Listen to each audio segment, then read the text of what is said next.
నా సూచన కూడా యువతకి, మనం ఏదైనా పని నేర్చుకున్నా, మనం ఏదైనా చదువుకున్నా మనకు ఉద్యోగమైనా ఉండాలి, ఉపాధి అవకాశాలన్నా రావాలి.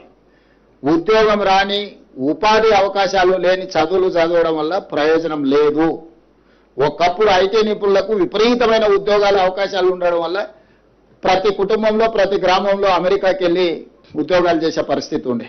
ఈరోజు అమెరికాలో సంస్థలు ఆర్టిఫిషియల్ ఇంటెలిజెన్స్ యుగంలో కోట్లాది మంది ఉద్యోగాలు కోల్పోయే పరిస్థితి వచ్చింది. వాళ్ళు తిరిగి వెనక్కి మళ్ళీ మన రాష్ట్రానికో మన గ్రామాలకు వచ్చే పరిస్థితి ఉంది. అందుకోసమే ఈరోజు యువతకు నేను సూచన చేస్తున్నా, ఇంతకాలం మనం చదువుకున్న చదువు అమెరికా లాంటి దేశాలలో మనం ఉద్యోగాలు చేసుకోవడానికి ఉపయోగపడ్డది. ఈరోజు మీరు సాంకేతిక నైపుణ్యాన్ని పెంపొందించుకుంటే జర్మనీ, జపాన్, సౌత్ కొరియా, లేకపోతే ఫిలిపిన్ ఇట్లాంటి చాలా దేశాలలో, సింగపూర్ లాంటి దేశాలలో కొన్ని కోట్ల ఉద్యోగ ఖాళీలు ఉన్నాయి. ఈరోజు మన ప్రభుత్వాన్ని సంప్రదిస్తున్నారు, మీ దగ్గర ఉంటే పంపించండి అని.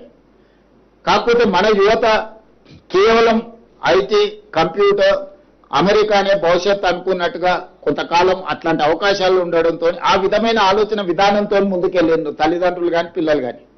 అందుకే ఈరోజు రాష్ట్ర ప్రభుత్వం స్కిల్ యూనివర్సిటీని ప్రారంభించడమే కాకుండా స్కిల్స్ నేర్చుకోవడానికి అవసరమైన అన్ని ప్రోత్సాహకాలను రాష్ట్ర ప్రభుత్వం ఇస్తుంది.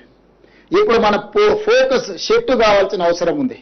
మీడియా మిత్రులకు కూడా నా సూచన, German, Japan, south Korea, Singapore ఇతర దేశాలలో చాలా మంచి మంచి ఉద్యోగ ఉపాధి అవకాశాలు ఉన్నాయి.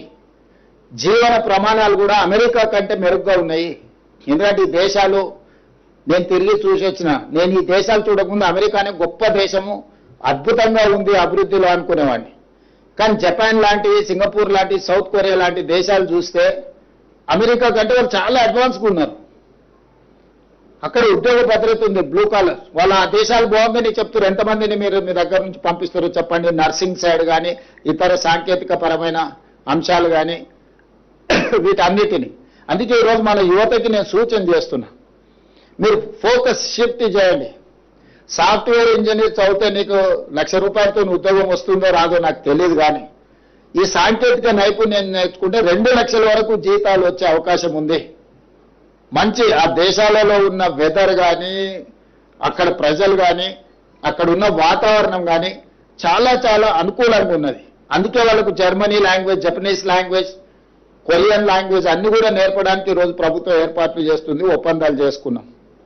మేము ఈ మధ్యకాలంలో స్కూల్ టీచర్లను కూడా ఇతర దేశాలకు పంపించినాం. మంచి ఎడ్యుకేషన్ విధానాలు ఎట్లున్నాయో మీరు చూసి రాపోండి అని. భవిష్యత్తులో ఏటీసీలో పనిచేసే వాళ్ళను, పాలిటెక్నిక్లో పనిచేసే వాళ్ళను, స్కిల్ యూనివర్సిటీలో పనిచేసే వాళ్ళను కూడా ఇతర దేశాలు ఏ విధంగా, ఇప్పుడు చైనా కానీ, జపాన్ కానీ, జర్మనీ కానీ, సౌత్ కొరియా కానీ, సింగపూర్ కానీ, వీళ్ళందరికీ ఎవరికి 80% ఇంగ్లీష్ రాదు, కానీ వాళ్ళు ప్రపంచాన్ని ఈరోజు శాసిస్తున్నారు. ప్రపంచాన్ని ఎందుకు శాసిస్తున్నారంటే సాంకేతిక నైపుణ్యం ఉన్నది, పరిశ్రమలు పెట్టినరు, ఉద్యోగ ఉపాధి అవకాశాలు కల్పించారు. ప్రపంచ అవసరాలన్నీ ఈ 4-5 దేశాలే తీరుస్తున్నాయి. అమెరికా కన్జ్యూమర్ కంట్రీనే, అమెరికాలో ఉత్పత్తి జరగదు. చైనాలోనో, జపాన్లోనో, జర్మనీలోనో, సౌత్ కొరియాలోనో, తైవాన్లోనో ఉత్పత్తి చేస్తే వస్తువులను వాటిని అమెరికా వినియోగిస్తుంది. అమెరికా సంస్థకు సంబంధించిన బ్రాండ్ మాత్రమే ఈ దేశాలకు అవసరం ఉంది. యాపిల్ అంటే అమెరికన్ బ్రాండ్, ఆ బ్రాండ్ తీసుకొచ్చి తైవాన్లోనో, చైనాలోనో, లేకపోతే హైదరాబాద్లో ఫాక్స్కాన్ తయారు చేస్తుంది. పెద్ద బ్రాండ్ అమెరికా దేశంలో ఉంది, కానీ ఉత్పత్తి అనేది ఈ దేశాలలో ఉంది. సో ఈ దేశాలకు ప్రత్యామ్నాయంగా మనం తెలంగాణను తీర్చిదిద్దుకోవాలనే మన ప్రయత్నం. మన యువత కూడా 2026లో